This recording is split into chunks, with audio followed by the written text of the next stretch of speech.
Delhi liquor scam కేసులో money laundering సంబంధించి Kejriwal arrest అయిన సంగతి మా అందరికీ తెలిసిందే. ఆయన తిహార్ జైలుకి కూడా పంపించారు. సో ఆయన తిహార్ జైలుకి పంపించడం కూడా ఇప్పుడు న్యూస్ హైలైట్ అయింది. సో పక్క సెల్లో ఎవరున్నారో తెలిస్తే షాక్ అవుతారు అని.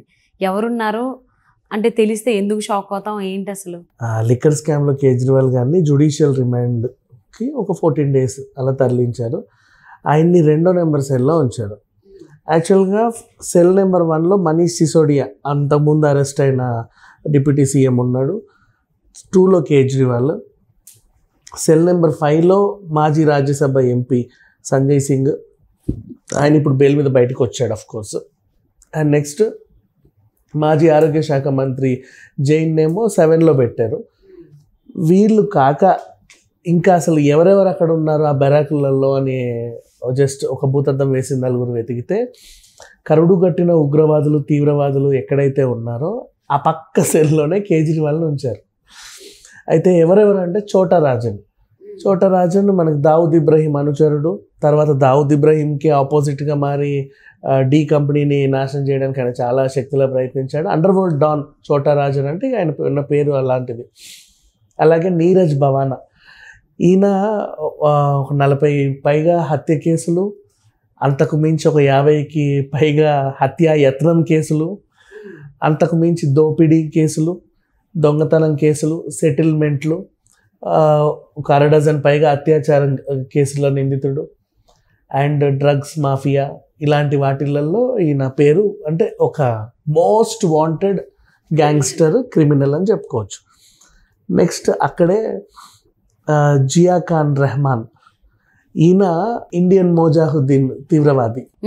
సో మా కరుడు కట్టిన ఉగ్రవాది తీవ్రవాది. ఈ ఫ్లైట్లని హైజాక్ చేయడము, ట్రైన్లని హైజాక్ చేయడము, అండ్ నెక్స్ట్ మాదక ద్రవ్యాలని పంచడము, ఇట్లాంటివి. అండ్ ముస్లిం సోదరులందరినీ గ్రూప్ క్రియేట్ చేసి వాళ్ళకి ట్రైనింగ్ ఇవ్వడం, అక్రమ ఆయుధాలు, ఇలాంటి వాటిలలో తిట్ట అనమాట. అంటే ఒక మోస్ట్ వాంటెడ్ క్రిమినల్.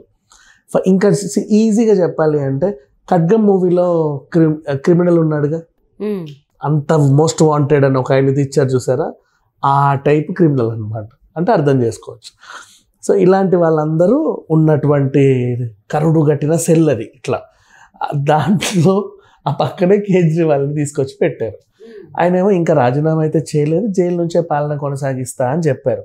జైలు నుంచి ఎలా పాలన కొనసాగిస్తావు అని అడిగితే రాజీనామా చేయాలని ఏ రాజ్యాంగంలో లేదు కదా, చేస్తా అన్నాడు. సరే చెయ్యి, కానీ పాలన జైలు నుంచి చేయాలి అంటే నువ్వు రెగ్యులర్గా మంత్రులతో మీటింగ్ పెట్టాలి, అవి నువ్వు చేయలేవు. జనాలు నిన్ను కలవాలనుకుంటారు, ఏవేవో పత్రాలు తీసుకొచ్చి సమర్పించాలనుకుంటారు, నువ్వు అవి స్వీకరించలేవు. అండ్ ముఖ్యమైన నిర్ణయాలు తీసుకోలేవు. ఇప్పుడు ఫర్ ఎగ్జాంపుల్ పెద్ద ఇప్పుడు పొద్దున భూకంపం వచ్చింది కదా తైవాన్లో, అలాంటి భూకంపం ఏమన్నా వచ్చింది, లేకపోతే సునామీయో ఏదో వచ్చింది అనుకో, తక్షణ చర్యలు ఏమో చేయాలి. వెంటనే నువ్వు ఏదైనా ఆర్డర్ ఇవ్వాలి కదా, నువ్వు ఆర్డర్ పాస్ ప్రకృతి వైపరీత్యాలు అలాంటి సిచ్యువేషన్స్ ఏమైనా వస్తే, సడన్గా పెద్ద వాన వచ్చినా, వరదలు వచ్చినా, ఏదో వచ్చినా, మొత్తం అంటే దుమ్ము కొట్టుకుపోయినా, నువ్వంటూ ఒకడు ఉండి అక్కడ ఇమ్మీడియట్గా ఒక ఆర్డర్ పాస్ చేయాలి. అంటే కొన్ని సిచ్యువేషన్స్ ఇమ్మీడియట్ ఆర్డర్ పాసింగ్స్ ఉంటాయి కదా, ఆ నిర్ణయాలు నువ్వు తీసుకోవడానికి కుదరదు. క్రిటికల్ సిచ్యువేషన్స్ నువ్వు హ్యాండిల్ చేయలేవు. సో ఖచ్చితంగా నువ్వు ఇంకెవరికైనా బాధ్యత అప్పచెప్పి రావాలి. కానీ ఇతను రాజీనామా, నేను పోయినా లాస్ట్ వరకు అంటే వస్తే రాష్ట్రపతి పాలనే రావాలా, లాస్ట్ నేను సీఎంగానే ఉంటా, సీఎంగానే చచ్చిపోతా, సీఎంగానే బయటికి వెళ్తా, అంతే తప్పితే నేను రాజీనామా చేయనని కూర్చున్నాడు.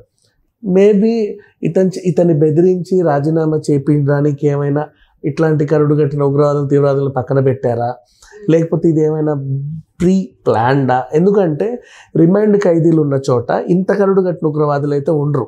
వీళ్ళని ప్రత్యేక సెల్స్లో పెడతారు, పెద్ద నేరస్తులు కాబట్టి. వీళ్ళు ఏంటి, ఇప్పుడు ఒక 420 కేసు చెక్ బౌన్ కేసులో ఒక నిందితుడు వచ్చాడు ఫర్ ఎగ్జాంపుల్, ఇంకా ఆయన ఎదుర్కొంటున్నాడు, ఆయన ఒక 14 రోజులు రిమాండ్కి తరలించారు అనుకుందాం ఒక అమాయకుడిని. ఇంత పెద్ద ఉగ్రవాది పక్కన పెట్టరు కదా. నెక్స్ట్ ఒక సీఎం టైప్ క్యాండిడేట్, ఇప్పుడు జగన్మోహన్ రెడ్డినే జైల్లో ఉంచినప్పుడు ఒక ప్రత్యేక సెల్ ఇచ్చారు. జగన్మోహన్ రెడ్డి వరకు ఎందుకు పరిటాలని హత్య చేసినటువంటి ఆ హంతకులకు కూడా ప్రత్యేక సెల్స్ ఇచ్చారు. అంటే వాళ్ళని సపరేట్గా ఉంచారు, మిగతా వాళ్ళతో కలవనీయకుండా. అట్లాంటిది ఒక ప్రజెంట్ ముఖ్యమంత్రి స్థాయిలో ఉండగా ఆయన అరెస్ట్ చేసి తీసుకొచ్చి ఆ కేసులో ఉన్న నిందితులందరూ వరుసపెట్టి ఏ సెల్స్లో అయితే ఉన్నారో ఆ దరిదాపుల్లోనే మొత్తం ఉగ్రవాదుల్ని, తీవ్రవాదుల్ని, కరుడుగట్టిన నేరస్తుల్ని, గ్యాంగ్స్టర్స్ని, అండర్ వరల్డ్ డాన్లని, అంటే ఎలాంటి సెటిల్మెంట్లైనా చేయగలిగే వాళ్ళు. ఇప్పుడు అండర్ వరల్డ్ డాన్ అంటే ముఖ్యమంత్రితో కూడా డీలింగ్ చేసుకుంటారు, అండర్ వరల్డ్ డీలింగ్, ఆ రేంజ్ గ్యాంగ్స్టర్స్ వీళ్ళు. అలాంటి వాళ్ళని ఇక్కడ ఉంచారు అంటే వీళ్ళు స్నేహితులనే ఉద్దేశంతో పక్కన పెట్టారా ఏంటి? స్నేహితులనే ఉద్దేశంతో పెట్టొచ్చు, లేకపోతే ఆయన్ని వీళ్ళ చేత ఏమన్నా బెదిరించడాలు కూడా చేయొచ్చు. ఇప్పుడు ఫర్ ఎగ్జాంపుల్ కవిత సెల్లో 2 లేడీస్ ఉన్నారు, వాళ్ళు ఖచ్చితంగా ఖైదీలని నువ్వు ఎందుకు అనుకుంటావు? ఇప్పుడు దృశ్యం 2 సినిమా లాగా పోలీసులు మఫ్టీలో కూడా ఖైదీలాగా అక్కడ ఉండొచ్చు.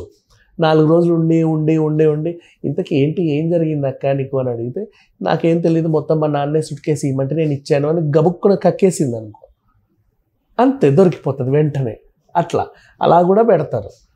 లేదా ఈ గ్యాంగ్స్టర్లకు కూడా ఒక ఆశ చూపించి మిమ్మల్ని ఈ ఆగస్ట్ 15కి సత్ప్రవర్తన కింద రిలీజ్ చేస్తాము, మాకు ఒకటి పని చేసి పెట్టండి, ఆయన వస్తున్నాడు, ఇలా కూపి లాగండి, లేదా ఇలా బెదిరించి చూడండి, లేకపోతే ఆయనతో ఫ్రెండ్షిప్ చేసేసి ఇలా లాగి చూడండి, ఇంకేమైనా చేసి నిజంగా ఎక్కించండి, చాలు మీకు మేము ఏమైనా చేస్తాం. ఇన్వెన్సిటర్స్ పోలీసులు అంటే చేసినా చేయకుండా అలా చెప్పి కూడా చేయించుకుంటారు. ఈ సౌలభ్యం కూడా ఉంటుంది. లేదా గేమ్ కూడా ప్లే చేయొచ్చు. ముఖ్యమంత్రిని తీసుకొచ్చి ఇక్కడ పక్కనే సెల్లో పెట్టాము, సో మీరు అప్రూవర్గా మారితే కొంచెం అప్రూవర్ మారడానికి అంటే అక్కడ ఉండడానికి ఆ 14 రోజులు కూడా రిమాండ్ ప్లస్ ఒక టైప్ ఆఫ్ శిక్ష. భయంగా నిద్రలేని రాత్రులన్నీ గడపాలి. ఎటు పడుకుంటే ఎవడు బ్లేడ్తో ఏడకొస్తాడో తెలియదు. పక్క సెల్ కాబట్టి ఓకే. బట్ ఇంకొక డౌట్ ఏంటంటే, అంటే రిమాండ్కి తరలించేటువంటి వాళ్ళని వీళ్ళు ఖైదీలు అని చెప్పేసి డిసైడ్ అయిపోయిన వాళ్ళు, అంటే వీళ్ళు ఖచ్చితంగా నిందితులు, వీళ్ళు తప్పు చేశారు అనే వాళ్ళని కూడా ఒకటే దగ్గర పెడతారా? అంటే సమ్ టైమ్స్ అంటే వాళ్ళ గేమ్లో ప్లానింగ్గా పెట్టచ్చు. ఇప్పుడు పెట్టారు కదా, ఇప్పుడు ఇక రీజన్ చెప్పనా, వీళ్ళందరూ ఎన్నేళ్ళైనా వీళ్ళకి బెయిల్ రాదు. వీళ్ళకి చేసిన ఇప్పుడు 40 హత్యలు చేశాడు ఆయన, ఎన్ని 14 జీవిత ఖైదీలు వేస్తారు ఆయనకి? అంతే కదా. అంటే వాడు ఇంకో నేరం చేసినా కూడా ఏం ప్రాబ్లం లేదు, వాడు పడే శిక్ష అంతే ఉంటుంది. అందులోని ఇన్ని తప్పులు చేసిన వాళ్ళందరినీ, అంటే హత్యలు, మానభంగాలు కావచ్చు, అండ్ బెదిరింపులు, దోపిడీలు, ఇన్ని చేసిన వాళ్ళందరినీ కూడా ఒకటే సెల్ ఎందుకు పెట్టారు? ఒకటే సెల్ ఎందుకు పెట్టారు? వాళ్ళు కూడా ప్లాన్ చేసుకుని ఇంకేదైనా చేయొచ్చు మేబీ, అంటే ఆ ఆస్కారం కూడా ఉంది. కాకపోతే ఈయన తీసుకొచ్చి ఇక్కడ పెట్టాడు అంటే అది ఒక భయం సిచ్యువేషన్ క్రియేట్ చేశాడు. ఇప్పుడు వీళ్ళు ఎవడైనా సరే ఇన్ని చేశారు, 60-70 నేరాలు చేశారు, ఇంకో నేరం చేసినా వాడి శిక్ష అంతే ఉంటుంది. వాడి కొత్తగా ఇంకో శిక్ష పడుతుంది, ఆల్రెడీ వాడి శిక్ష పెద్ద శిక్ష, ఇంకో శిక్ష అట్లా. సో వాళ్ళందరినీ పెట్టేసరికి వాడు ఏమైనా చేస్తాడు, నన్ను ఏదో టైంకి, ఎందుకైనా మంచిది, నా ప్రాణాలను నేను కాపాడుకోవాలి అని నేను భయపెట్టడం. ఎందుకంటే ఇప్పుడు ఒక రాజకీయ నాయకుడు, సీనియర్ రాజకీయ నాయకుడు లైక్ కేసీఆర్ లాంటి వాళ్ళు వచ్చారనుకో, వాళ్ళకి అర్థమైపోతుంది నన్ను ఎందుకు ఇక్కడ పెట్టారని. ఈయన సామాన్యుడు సీఎం అయ్యాడు కదా, అందుకే 100 కోట్ల స్కామ్లో దొరికాడు. 100 కోట్ల స్కామ్ అంటే ఇవాళ రేపు ఒక ఎమ్మెల్యే స్థాయి 100 కోట్లు, సీఎం స్థాయి అంటే కనీసం కొన్ని వేల కోట్ల స్కామ్ చేయాలి. ఆయన సామాన్యుడు సీఎం అయ్యాడు, మొదటిసారి ఏదో కకృతి పడ్డాడు, దొరికిపోయాడు. సో ఆయన ఇంకా బెదిరించి ఏమైనా చేద్దామని అక్కడ ఉంచారు, అంతే సంగతి.